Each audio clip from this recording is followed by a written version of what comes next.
Alam niyo ba dati, nakikita ko lang naman sa YouTube tong Marilaki Highway. Tapos, pinapanood ko siya, sinusubaybayan ko siya. Ang ganda mo ba? Pero, tapos nung pumunta kami dito minsan, ang ganda nga talaga, angat kami, hanggat sa pinakadulo. So, maganda talaga siya.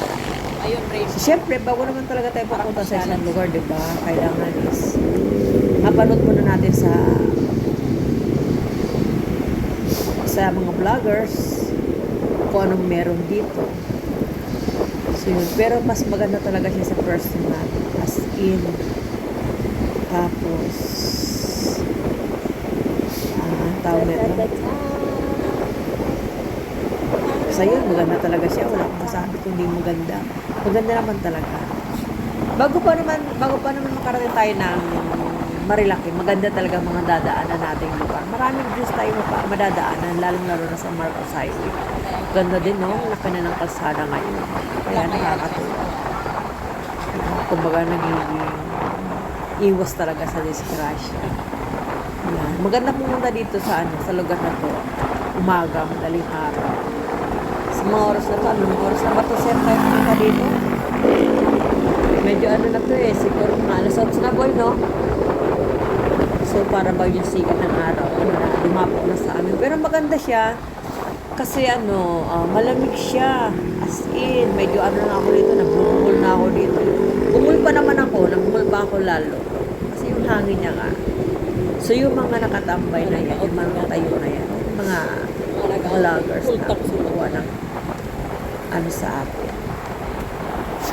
So, yun. So, tapatan na lang kami. Sila si Pitik Boys, ako naman si Pitik Girls.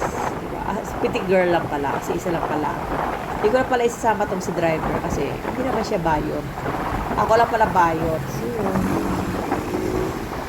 So, try nyo pumunta dito. Hindi kayo magsisisi sa kagandahan. Magbaon lang kayo baon lang kayo ng maraming tubig. Full battery. Siyempre, masarap kung gusto nyo magbaon ng pagkain, sandwiches, or kung gusto nyo dito kayo kumain, pwede naman. So, maganda dito. Tapos, marami pa siya dito sa lugar na to. Kung tutusin. Hindi lang din naman dito.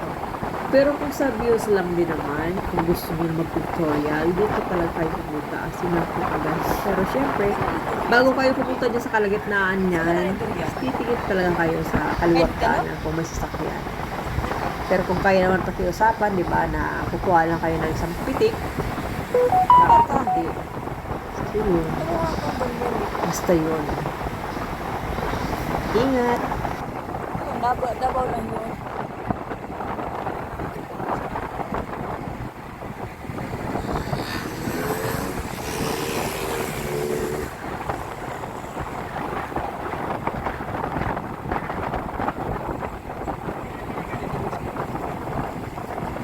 Sa buto mo?